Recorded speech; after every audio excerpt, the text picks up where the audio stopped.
बिस्मिल्लाहिर्रहमानिर्रहीम। अस्सलाम वालेकुम व्यूअर्स, मैं मुश्ताक खरल और आज का हमारा जो टॉपिक है कार्ल मार्क्स का नज़रिया कद्र ज़ायद थ्योरी ऑफ सरप्लस वैल्यू के हवाले से बहुत इंपॉर्टेंट टॉपिक भी है और बहुत आसान भी है।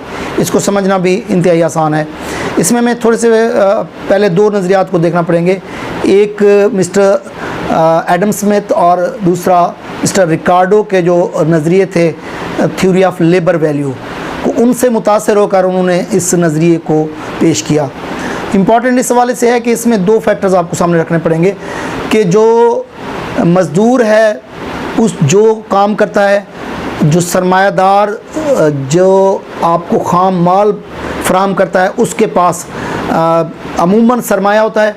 वो सरमाए की बुनियाद पर आपको ख़ाम मवाद मुहैया करता है, जिस पे ज़्यादा जो लेबर है, जो लेबर का ज़्यादा पोर्शन है वो मज़दूर का होता है।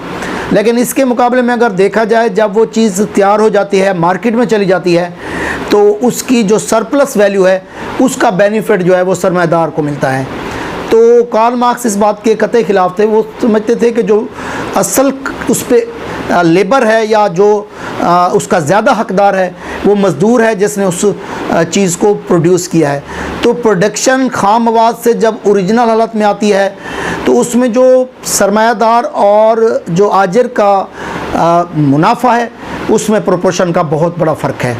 तो एक ख़ास तबका जो एक ख़ास सरमाया रखता है वो सिर्फ़ और सिर्फ ख़ाम मवाद मुहैया करके दुनिया में अमीर से अमीर तर होता गया, और जो आज उजरत पे काम करने वाला शख्स है जिसने उस चीज़ की असल हालत में तब्दील करने में अहम किरदार अदा किया, उसको जस्ट एक क्रूड मटेरियल दिया गया था और उसने उसको ओरिजिनल हालत में तैयार किया, उसको चंद रुपए, चंद 100 रुपए उसकी उजरत के तौर पर मिलते हैं, जबकि उसकी जो बाद की कास्ट है वो कई गुना ज़्यादा है और वो कास्ट का जो बेनिफिट है वो ज़्यादातर वही कैपिटलिस्ट हासिल करते हैं। तो इसी वजह से कार्ल मार्क्स कैपिटलिज़म के ख़िलाफ़ थे कि कैपिटलिज़म में एक माइनॉरिटी तबका जो है वो बहुत ज़्यादा उजरत लेता है, बहुत ज़्यादा मुनाफा कमाता है, और जो मेजॉरिटी तबका है जो सबसे ज़्यादा मेहनत भी करता है, जो कास्ट वैल्यू जिनकी ज़्यादा होती है, जिनकी जो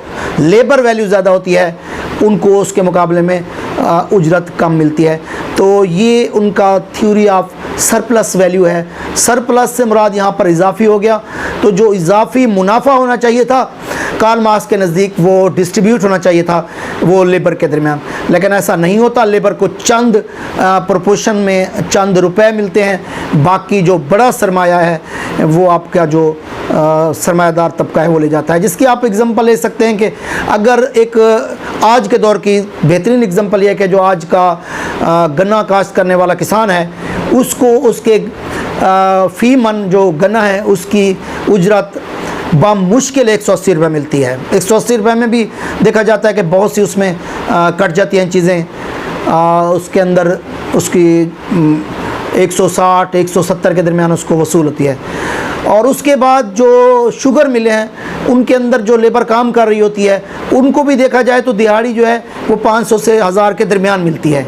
लेकिन वही शुगर जब मार्केट में जाती है तो 180 रुपये मन गन्ने से तैयार होने वाली शुगर जो है वो 3200 रुपये मन मार्केट में बिकती है। इसका जो ज़्यादा प्रॉफिट है, वो ज़्यादा जो इसका प्रोपोर्शन है वो सरमायादार ले जाते हैं। वो 1 रुपया रेट बढ़ने से उनके अरबों रुपए का इजाफा हो जाता है, जबकि इसका जो बेनिफिट है वो मज़दूर को या लेबर को कतई नहीं मिलता। यही कार्ल मार्क्स का नज़रिया था। इसी चीज़ की वजह से कार्ल मार्क्स को ज़्यादा मकबूलियत हासिल हुई और कम्युनिज़म दुनिया के अंदर तेज़ी से फैला। इसके जो भी नुकसान उस पर हम बात नहीं करना चाहते, लेकिन ये बुनियादी नुक्ता यही है कि जो सरमायादार तबका है वो अमीर से अमीर तर हो रहा है, और जो क्रूड या ख़ाम माल पे वर्क करने वाला जिसकी ओरिजिनल लेबर है वो गरीब से गरीब तर हो रहा है। उम्मीद है आपको ये कंसेप्ट समझ आ गया होगा value of surplus theory of surplus value का।